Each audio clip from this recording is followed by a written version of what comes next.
berada di tempat yang paling bawah dari bagian neraka, dan dia tidak akan mendapatkan orang yang menolongnya. Itulah mengambil inti dari sholat subuh kita tadi. Mudah-mudahan kita bisa menguatkan iman Islam insan kita dengan pada pagi hari ini kita mengkaji kitab Al-Fiqhul Islam yang diasuh oleh Al-Ustaz Dr. Khairul Anam. Kepada Ustaz Khairul Anam, falyatafadhal mashkura.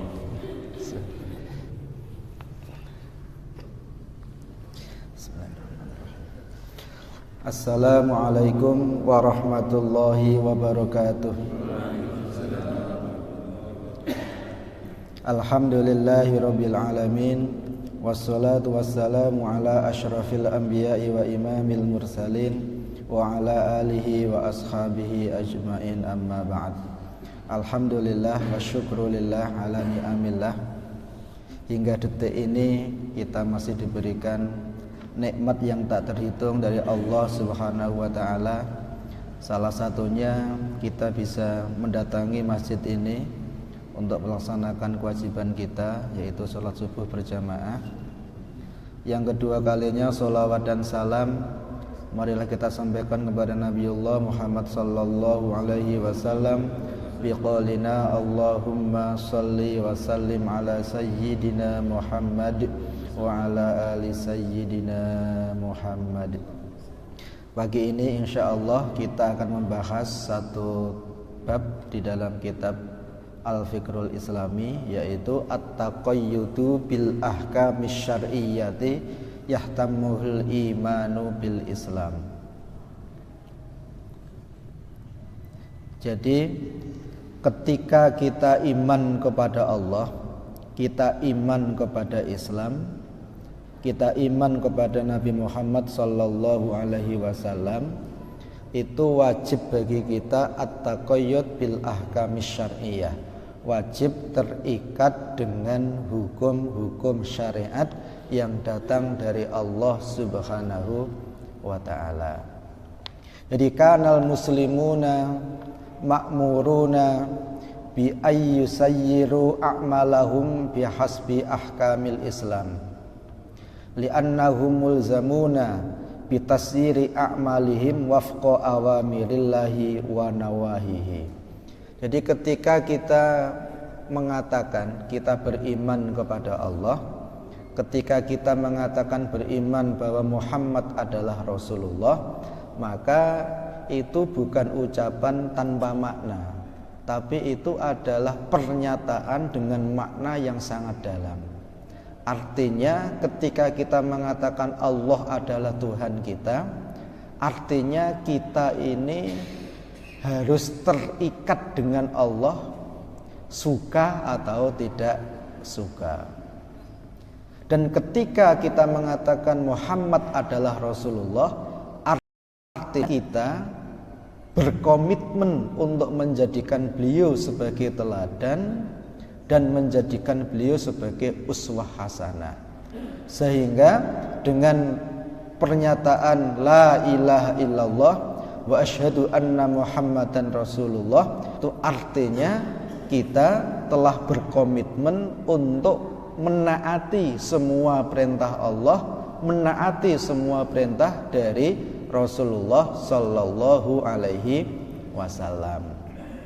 Jadi iman itu ada di dalam hati dan wujudnya adalah taat dengan ketentuan dari Allah dan Rasulullah sallallahu alaihi wasallam.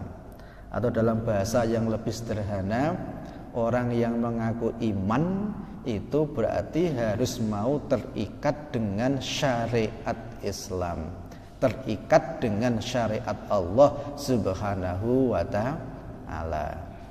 Ini penting ya. Karena zaman sekarang itu orang itu banyak berjanji, banyak bersumpah, banyak mengikat perjanjian, tapi tidak mau terikat dengan isi perjanjian itu. Ini sering terjadi.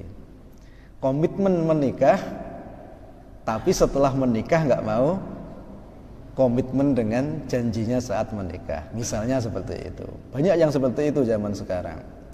Banyak yang mengatakan Islam menjadikan Allah sebagai Rasulnya, menjadikan Muhammad sebagai Rasulnya, Allah sebagai Tuhannya, Muhammad sebagai Rasulnya, Quran sebagai pedomannya, tapi ada tapinya, ya. Tapi dalam hidup tidak mau terikat dengan Allah, dengan Rasulullah, dengan Al-Quran.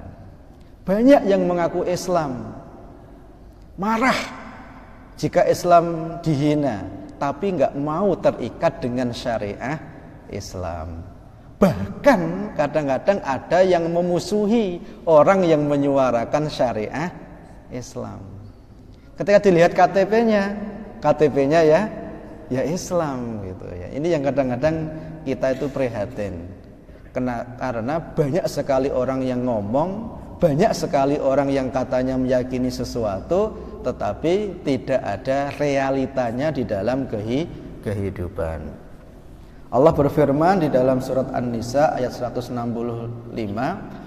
Jadi kalau kita memang betul-betul beriman, Allah mengatakan wa ma atakumur rasulu fakhudhuhu wa ma nahakum anhu fantahu.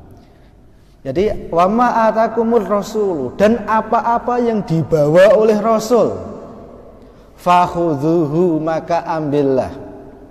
Wa ma nahakum, dan apa-apa yang dilarang kepada kalian oleh Rasul, fantahu, maka tinggalkanlah.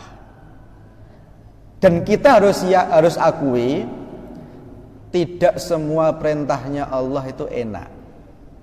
Ada perintah-perintah yang enak, tapi juga ada perintah-perintah yang memang kita akui tidak enak.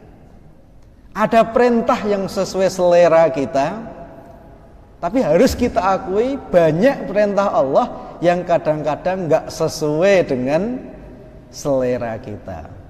Tapi ketika kita sudah mengatakan kita itu beriman kepada Allah, beriman Muhammad adalah Rasulullah, beriman Quran adalah kitab kita, maka mestinya suka atau enggak suka, sesuai selera atau enggak sesuai selera kita, ya kita harus konsisten dengan Quran, dengan Rasulullah, dan dengan Al-Quran. Gitu ya mestinya ya. Nah, kemudian pertanyaan menarik, ketika kita terikat dengan syariah Islam, itu syariah Islam yang mana? Sering ada pertanyaan seperti itu. Maka jawabannya adalah ya terikat dengan syariah Islam secara semuanya. Itu secara semuanya. Baik dalam urusan pribadi, dalam urusan keluarga, dalam urusan masyarakat, bahkan terikat dengan Islam dalam urusan negara, dalam urusan yang lebih luas. Kita harus terikat dengan syariahnya Allah Subhanahu wa ta'ala. Jadi bukan hanya terikat dalam urusan yang kecil, tapi mengabaikan dalam urusan yang besar. Berarti kalau kita terikat dengan syariah Islam, kita kaku dong. Ya kadang-kadang ya, tapi kadang-kadang tidak. Kenapa? Karena syariah Islam itu isinya bukan hanya wajib dan haram. Orang sering keliru mengira kalau bicara Islam itu isinya hanya wajib dan haram. Tidak. Syariah Islam itu hukum Islam itu kalau dirinci itu ada 5. Ada wajib, ada haram.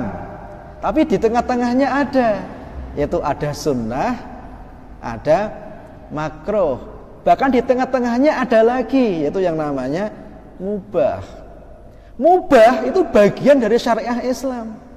Jadi kalau kita bicara Islam, bicara syariah Islam, itu bukan hanya bicara halal dan haram, bukan hanya bicara wajib dan haram, tapi termasuk di dalamnya itu ya ada mubah. Nah, mubah pun kita harus terikat dengan syariah Islam. Contoh paling sederhana, nutup aurat itu hukumnya wajib. Membuka aurat itu hukumnya haram. Nah, kalau saya nutup aurat pakai baju yang warna apa? Hukumnya Mubah, mau pakai yang putih nggih monggo, yang merah ya monggo, yang kuning ya monggo, batik ya monggo, kotak-kotak ya monggo, silahkan, bebas, itu mubah. Jadi terikat dengan syariat Islam itu tidak sekaku yang dibayangkan banyak orang, yang isinya itu hanya wajib dan haram, tapi di tengah-tengahnya juga ada. Tapi nggak boleh kita karang sendiri. Untuk mengatakan bahwa ini mubah itu harus datang dari Quran dan Sunnah, nggak boleh dikarang-karang sendiri gitu ya. Jadi terikat dengan syariah Islam dalam segala hal. Dan ketika kita mau terikat dengan syariah Islam itu akan indah sekali ya. Akan indah sekali kalau kita itu mau terikat dengan syariah Islam secara kafah, baik dalam urusan pribadi ataupun urusan sosial, urusan keluarga dan urusan yang lain. Ada sebuah kisah yang menarik. Ini bagaimana ketika syariah Islam itu diterapkan dalam urusan politik, dalam urusan politik menggunakan syariah Islam. Ini terjadi pada masa pemerintahan Khalifah Umar bin Khattab. Ini saya kutip dari sebuah kitab yang judulnya Suwarun min Hayatis Sahabah, tulisan Dr. Ra'fat Basha. Di situ ada satu kisah, bukan cerita fiktif gitu, ini real. Kisah tentang seorang sahabat Nabi yang bernama Sa'id bin Amir al-Jumahi. Sepertinya nama ini tidak terlalu dikenal sahabat ini. Tapi ini beliau itu memiliki kisah yang sangat luar biasa. Bahkan di dalam kitab tadi, di dalam kitab Suwarun min Hayatis Sahabah, beliau ini ditulis sahabat yang nomor 2 oleh Dr. Ra'fat Basha ini. Jadi kisahnya dimulai dari ketika Umar bin Khattab ini diangkat menjadi khalifah, pemimpin di dalam Islam. Di ketika Khalifah Umar bin Khattab diangkat menjadi khalifah, maka umat Islam yang lain itu banyak yang berdatangan menemui beliau. Tapi tidak seperti zaman sekarang datang untuk mengucapkan selamat, tetapi pada zaman itu umat Islam datang menemui Umar bin Khattab itu untuk 2 hal. Yang pertama untuk berbaiat, yaitu baiatut ta'ah. Dan yang kedua untuk memberi nasihat. Kenapa pemimpin perlu diberi nasihat? Karena pemimpin adalah seseorang yang memiliki amanah yang sangat berat, tanggung jawab yang sangat besar, sehingga mereka itu orang yang layak untuk diberi nasihat. Nah, salah satu yang datang dan memberi nasihat itu adalah seorang sahabat Nabi yang bernama Sa'id bin Amir al-Jumahi. Ini datang kemudian memberi nasihat kepada Sayyidina Umar bin Khattab. Beliau mengatakan nasihatnya itu sangat pendek. Beliau mengatakan, ya Umar, usika an takhshallaha finnas wala takhshan nasa fillah wa alla yukhalifa qawluka fi'laka fa inna khairal qawli ma saddaqahul fi'lu. Nasihatnya seperti itu. Jadi kalau diucapkan enggak sampai 1 menit nggih. Nasihat dari Sa'id bin Amir al-Jumahi. Kira-kira kalau diterjemahkan seperti ini ya. Ya Umar, wahai Umar, usika an takhshallaha finnas. Aku beri nasihat engkau wahai Umar, an takhshallaha finnas. Bertakwalah kepada Allah dalam urusan masyarakat. Takutlah kepada Allah dalam urusan manusia. Takwalah kepada Allah dalam urusan masyarakat. Maksudnya apa ini? Kenapa takwa kok dibawa-bawa dalam urusan masyarakat? Iya, karena ngurusi masyarakat itu kalau tidak memasukkan ke surga, ya memasukkan ke neraka. Dan banyak sekali orang masuk neraka gara-gara urusan masyarakat, yaitu tidak adil, tidak menjalankan hukum dengan benar ketika ngurusi masyarakat. Makanya Sa'id bin Amir berwasiat kepada Umar. Beliau mengatakan, antakhsyallaha finnas, takutlah kepada Allah dalam urusan masyarakat. Nasihat yang pertama. Nasihat yang kedua, wala takhshan nasa fillah, dan jangan sekali-kali kamu takut kepada manusia dalam urusan Allah. Dalam urusan manusia takutlah kepada Allah, dan dalam urusan Allah jangan sekali-kali takut kepada manusia.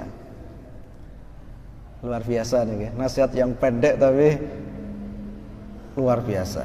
Dan berikutnya, wa alla yukhalifa qauluka fi'laka, dan jangan sekali-kali perbuatanmu beda dengan ucapanmu. Jangan sekali-kali perbuatanmu beda dengan ucapanmu. Nasihatnya pendek, cuma 3. Kira-kira kalau kita dinasihati begitu gimana? Nggih gitu ya, nggih matur suwun. Tidak dengan Umar. Ketika beliau dinasihati seperti itu, beliau mengatakan, beliau sangat paham dengan nasihat tadi. Maka beliau itu dalam bahasa Indonesia itu kayak ngeles. Beliau mengatakan begini, waman yastati'u dzalika ya Sa'id, nasihatmu kok wangile ngono. Sopo sing iso menjalankan nasihatmu iku? Sopo wonge sing iso takut takutlah kepada Allah dalam urusan manusia, dan jangan pernah takut kepada manusia dalam urusan Allah. Sopo sing iso kaya ngono wae Sa'id? Nasihat kok wangile kaya ngono. Dibentak oleh Sa'id bin Amir, gebrak meja begitu. Ini memberi nasihat loh ya. Gebrak meja ini di depan khalifah ini. Gebrak meja, beliau mengatakan, yastati'uhu rajulun misluka mimman wallahumullahu amra Muhammadin, amra ummati Muhammadin. Wahai Umar, kamu tidak boleh ngeles orang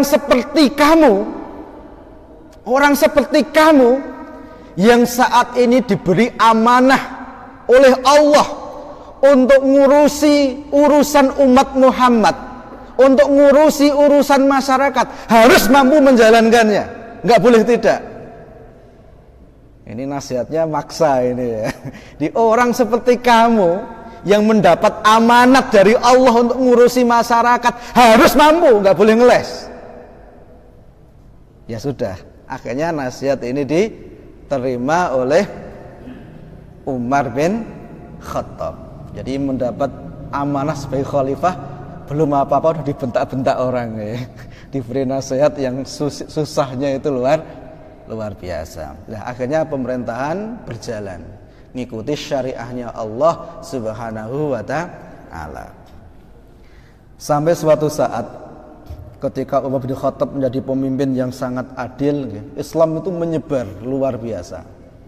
Termasuk akhirnya Islam itu menyebar ke arah utara, masuk ke wilayah Syam, termasuk Islam itu masuk ke wilayah Suriah. Kalau sekarang namanya Suriah, kalau zaman dulu namanya Syam. Yang salah satu kota yang terkenal itu kota Homs, kota Himso.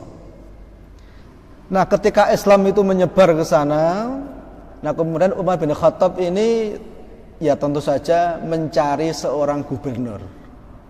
Karena di dalam sistem khilafah itu modelnya seperti zaman Orde Baru dulu.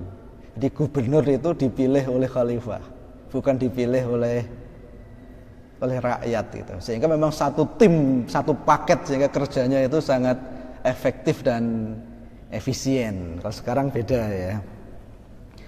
Nah, ketika daerah Homs itu berhasil dibebaskan, maka Umar ini sedang bingung untuk milih seorang wali, seorang gubernur di daerah Homs. Beliau mikir-mikir, sopo ya sing layak menjadi gubernur, menjadi wali di daerah Homs ini, Himso ini. Nah, kenapa? Karena yang namanya Umar, kalau milih wali, milih gubernur, yang dipilih kriteria pertama itu adalah ketakwaan. Bukan yang duitnya banyak, ya. Bukan yang terkenal, bukan.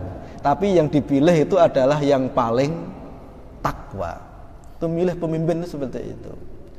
Nah, kalau seandainya di situ ada beberapa orang yang bertakwa, maka baru dipilih yang kedua, yaitu yang punya kapasitas, yang punya kemampuan. Jadi yang pertama itu ketakwaannya. Yang kedua baru Umar bingung, ini sopo iki? Wong sing takwa meskipun tidak terkenal dan punya kapasitas, ini siapa? Dipikir-pikir. Akhirnya teringat, oh iya, dulu ada yang memberi nasihat kepada saya, namanya Sa'id bin Amir Al-Jumahi. Begitu beliau teringat Sa'id, nah akhirnya Sa'id dipanggil untuk diangkat menjadi wali, menjadi gubernur. Jadi kalau kita mendengar kata wali, itu maksudnya gubernur ya, dalam Islam itu, dalam syariah Islam itu. Maka dulu Wali Songo itu sebetulnya adalah gubernur dari kekhilafahan Islam sebetulnya. Diutus oleh kekhilafahan Utsmaniyah di tanah Jawa sini. Kemudian Sa'id dipanggil. Akhirnya beliau datang menemui Umar bin Khattab. Memang ini enggak pakai babi bu, Umar bin Khattab itu tipenya tipe orang yang tegas, to the point. Jadi enggak suka bercanda, enggak suka muter-muter kayak kita gitu ya. Begitu Sa'id bin Amir datang, langsung mengucapkan salam, setelah itu langsung ngomong to the point. Ya Sa'id, ana muwalluka ala ahli Himso. Wahai Sa'id, aku angkat engkau menjadi wali, menjadi gubernur di daerah Homs, di daerah Himso, di daerah Suriah zaman sekarang. Kalau kita gimana nih? Alhamdulillah, syukuran 7 malam, 7 hari 7 malam. Tapi tidak dengan Sa'id bin Amir. Ketika beliau diangkat, ditunjuk menjadi gubernur oleh sahabat Nabi Umar bin Khattab, maka beliau bilang begini, ya Umar, nasyattukallahu alla taftinani. Wahai Umar, aku beri nasihat kamu satu kali lagi, alla taftinani, jangan sekali-kali pernah engkau memfitnahku. Lalu diangkat jadi gubernur kok dibilang memfitnah ya. Jangan memfitnah aku. Faghadaba Umar. Nah, Umar dimarahi beberapa kali, akhirnya Umar marah ya. Umar marah ini.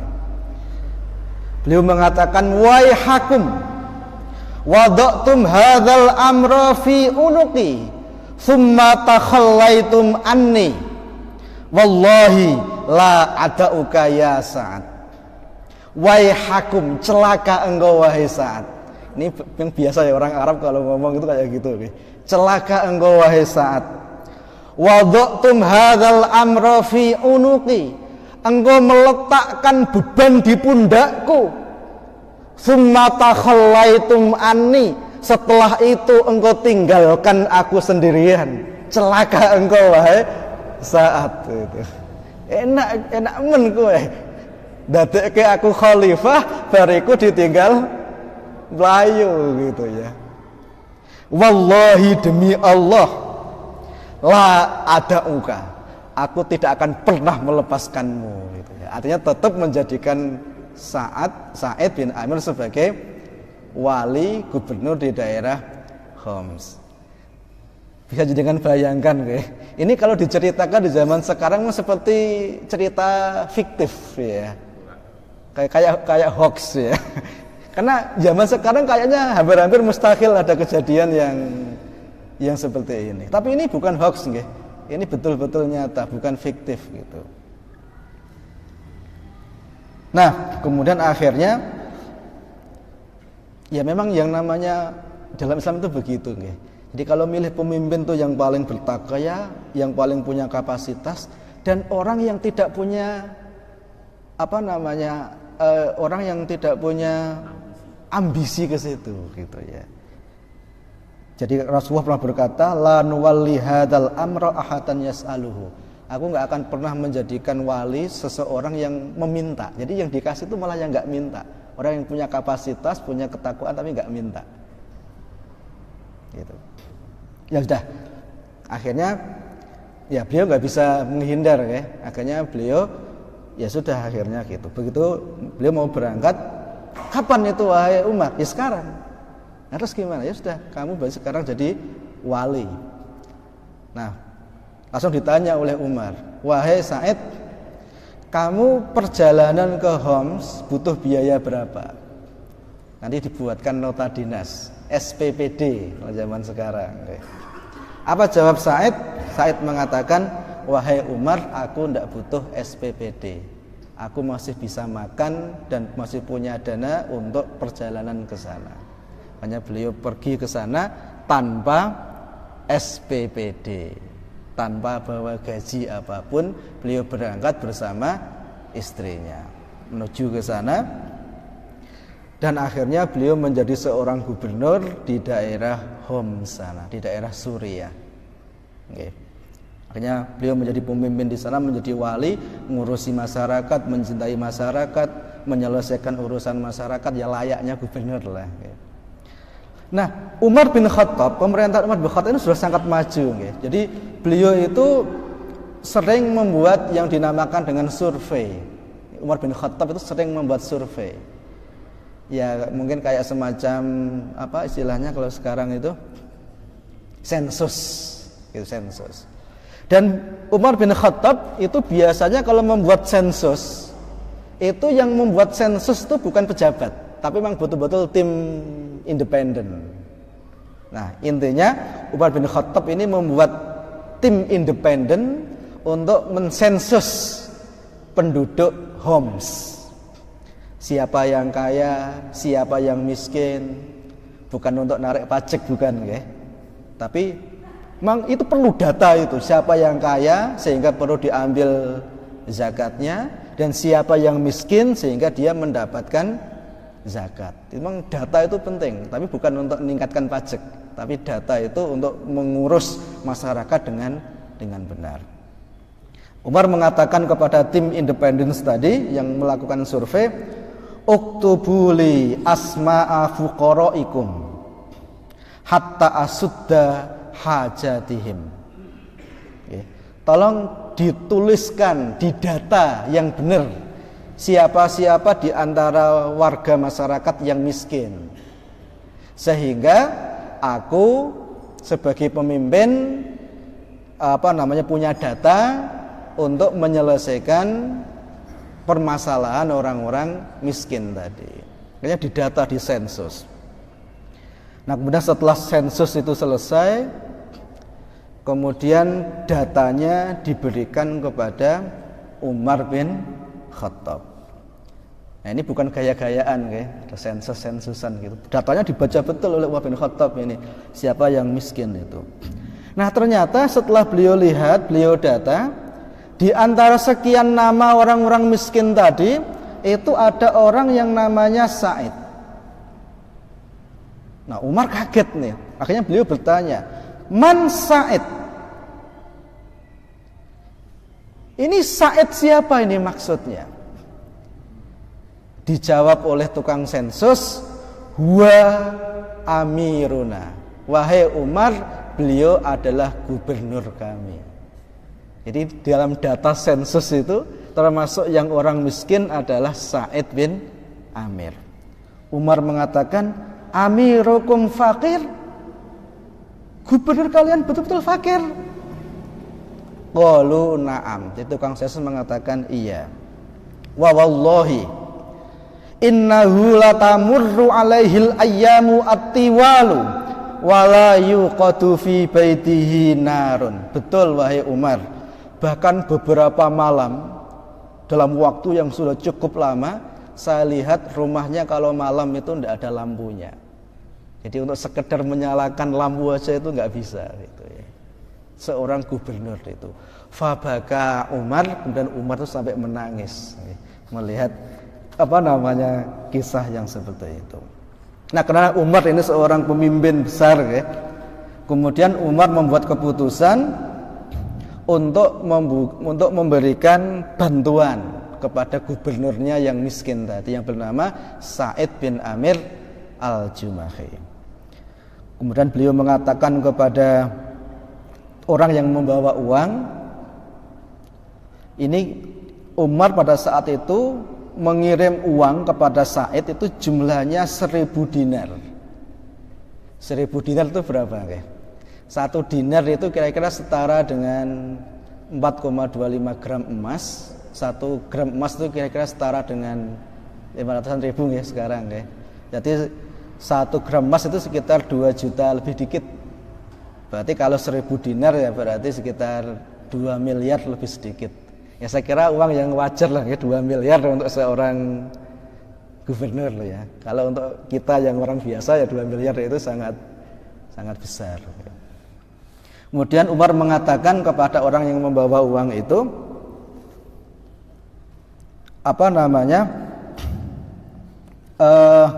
nanti kalau ketemu Sa'id tolong bilang begini ya, ba'asa ilaika amirul mu'minina bihadal mal linasta'ina bihi ala qada'i hajatik. Ini katakan begitu, bahwa ini uang dari Amirul Mukminin yang bisa kamu gunakan untuk memenuhi kebutuhan-kebutuhanmu sehari-hari. Udah, akhirnya yang bawa uang dari Madinah, dari ibu kota ini datang menuju ke Suriah. Ya perjalanan lebih dari 1.000 kilo kayaknya dari Madinah sampai ke Suriah.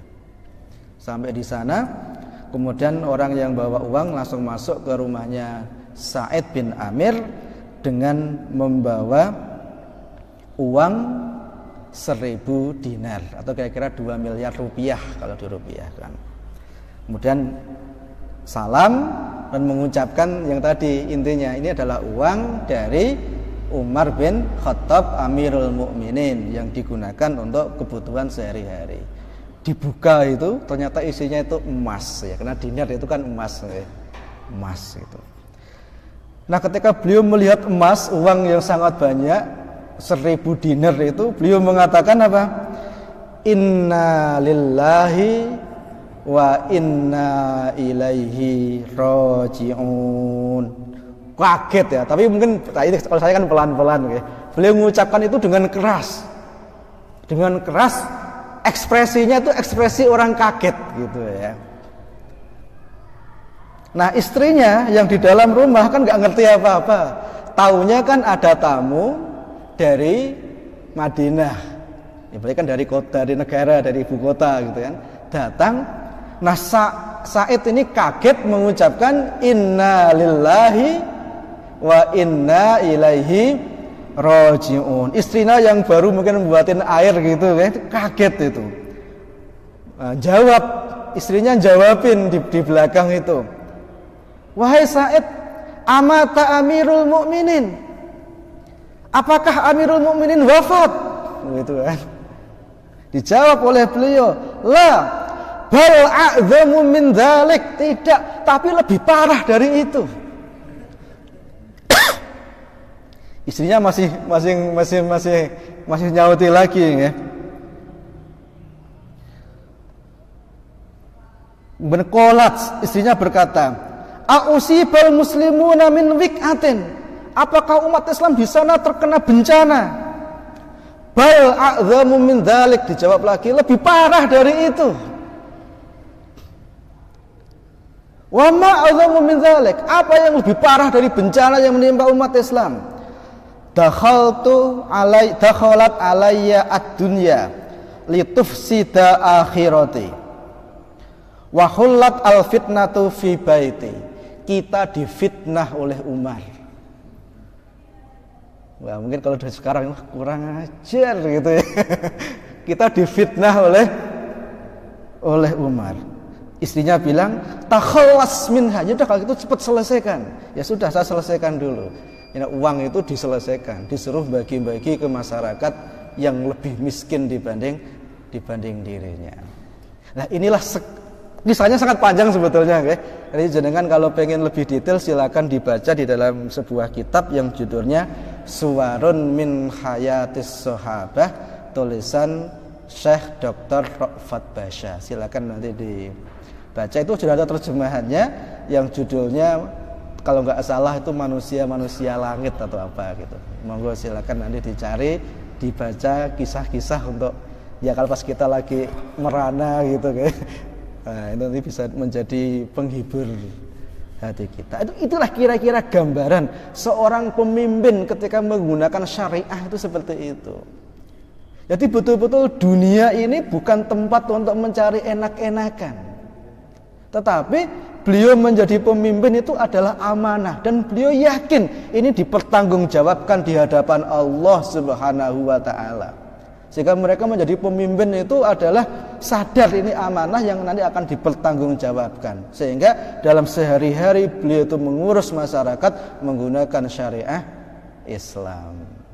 Ya, itu kira-kira sedikit gambaran bahwa penerapan Islam itu bukan hanya dalam urusan pribadi, tapi penerapan Islam itu juga harus dalam urusan masyarakat, dalam urusan pemerintahan, negara dan lain sebagainya. Dan insya Allah kalau itu betul-betul diterapkan akan membawa kebahagiaan dunia akhirat baik bagi pemimpinnya ataupun masyarakatnya. Insya Allah itu mungkin ada waktu 1 atau 2 menit barangkali nggih. Barakallahu li wa lakum wa nafa'ani wa iyyakum.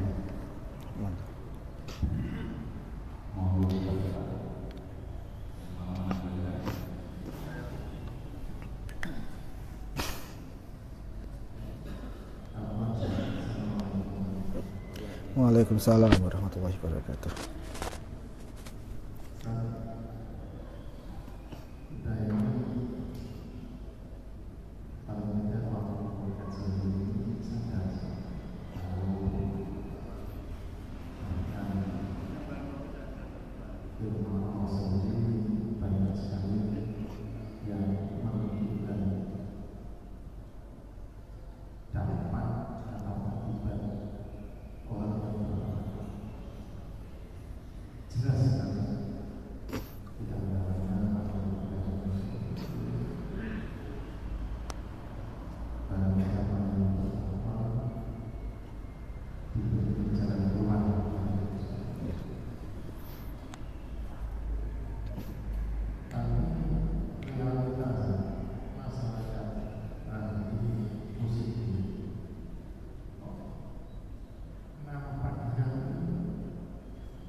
Satu lagi atau nggih?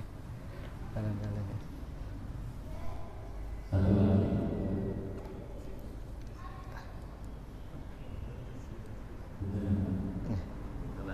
Nggih. Nggih, matur suwun. Kita ini kan orang Islam yang Allah itu memberikan janji, tapi kenapa banyak di antara kita ini tidak percaya? Jadi Bapak dan Ibu yang dirahmati Allah, Allah itu memang berjanji akan menyelesaikan semua masalah kita. Tapi memang Allah selain berjanji, Allah juga menguji. Sehingga memang ketika kita berdoa, hasilnya itu tidak saat itu juga. Ya mungkin besok, mungkin besoknya, mungkin bulan depannya, mungkin tahun depannya. Nah, dan akhirnya banyak di antara kita ini yang tergesa-gesa.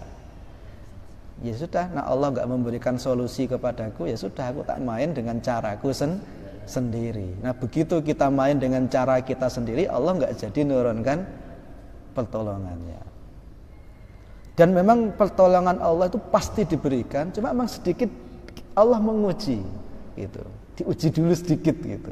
Kenapa? Ini dunia masalahnya, bukan surga. Kalau surga kita butuh langsung dikasih, itu surga. Tapi kalau di dunia ini Allah juga pasti ngasih, tapi sedikit dikasih jeda untuk menguji. Apakah ada seorang mukmin atau seorang nabi yang tidak ditepati janjinya oleh Allah? Apakah Nabi Musa dikhianati oleh Allah ketika beliau berdakwah kepada Fir'aun? Apakah Nabi Ibrahim dikhianati oleh Allah ketika beliau berdakwah kepada Namrud? Tidak ada yang dikhianati oleh Allah. Allah memberikan janjinya, tetapi dikasih waktu sedikit. Bahkan di dalam Al-Quran sampai ada hatta idastai asar rusulu. Jadi memang pertolongan Allah itu biasanya diberikan ketika pada suatu kondisi sampai para rasul, sampai orang-orang beriman itu dalam tanda petik nyaris putus asa. Detik last minute istilahnya lah ya. Di last minute itulah diberikan pertolongan dari Allah Subhanahu wa taala. Jadi kalau kita itu merasa masih ada solusi lain selain solusinya Allah, Allah belum memberi biasanya. Tetapi ketika kita sudah merasa tidak ada solusi kecuali solusi dari Allah, nah disitulah Allah itu baru memberi. Nah kadang-kadang kita ini kan masih merasa aman-aman saja, belum merasa butuh Allah dalam makna yang sebenarnya gitu. Ya, memang itu belum diberi oleh Allah. Gitu. Tapi Allah pasti memberi. Ini masalah keimanan. Jadi kalau seandainya kita tuh kok sedikit ragu, ini berarti masalah kita ada di dalam masalah keimanan. Dan harus difahami betul, memang problem paling mendasar itu masalah keimanan. Jadi memang kita ini Islam, tapi belum tentu kita ini orang yang beriman. Nah itu masalahnya. Kita ini orang Islam. Karena untuk menjadi muslim itu cukup mengucapkan asyhadu alla ilaha illallah wa asyhadu anna muhammadar rasul. Tapi belum tentu iman. Nah iman itu apa? Iman itu sudah yakin percaya kepada Allah, yakin Allah yang memberi rezeki, yakin Allah yang memberi solusi, yakin dunia ini adalah ujian, yakin semua diselesaikan oleh Allah dengan keyakinan yang tak tergoyahkan. Itu yang namanya yakin. Tapi memang yakin di era, di zaman, di orang-orang yang gak yakin itu sulit. Ibaratnya itu di zaman Edan, untuk waras itu sulit. Makanya kalau orang Jawa dulu bilang di zaman Edan, nah orang Edan ora keduman. Jadi memang selain urusan keimanan, memang masyarakat itu mempengaruhi kita. Ada sebuah buku yang sangat menarik. Jadi setiap orang itu memang tergantung dari masyarakatnya. Bahkan yang namanya bunga, untuk dia itu muncul, dia itu menunggu musimnya. Jadi memang di era sekuler, di era ketika Islam itu tidak menjadi pilar utama dalam kehidupan, itu memang kita sendiri kadang-kadang itu juga merasakan gitu loh ya. Ya, tapi alhamdulillah kita ada kajian-kajian seperti ini yang mengingatkan kita. Tapi begitu kita balik lagi kan lihat televisi, lihat berita, lihat macam-macam, kayaknya sudah nggak ada yang cocok dengan pengajian semuanya ya. Nah, inilah pentingnya. Dulu saya sering bilang, sering-seringlah datang ke halaqah dzikir. Ya kita datang ke sini kan alhamdulillah kita diingatkan, saling mengingatkan, okay? Nanti setelah itu kita balik, kita luntur lagi. Nanti kita ngaji, ingat lagi. Ya memang kayak begitulah. Yang namanya kehidupan itu seperti itu. Jadi memang ngaji itu nggak bisa sekali. Okay? Jadi bisa jadi ketika kita ngaji kita sudah ngerti. Tapi masalahnya bukan masalah kita sudah ngerti, tapi yang lebih penting dari itu adalah kita itu jadi ingat lagi kepada kekuasaan Allah Subhanahu wa taala. Oleh karena itu marilah kita perbanyak, kita persering datang ke halaqah zikir seperti pagi ini. Oke. Saya kira itu, semoga ada manfaatnya. Sekarang sudah saatnya syuruk. Barakallahu li wa lakum wa nafa'ani wa iyyakum bima fihi minal ayati wa dzikril hakim. Innahu huwas samiul alim. Wassalamualaikum warahmatullahi wabarakatuh.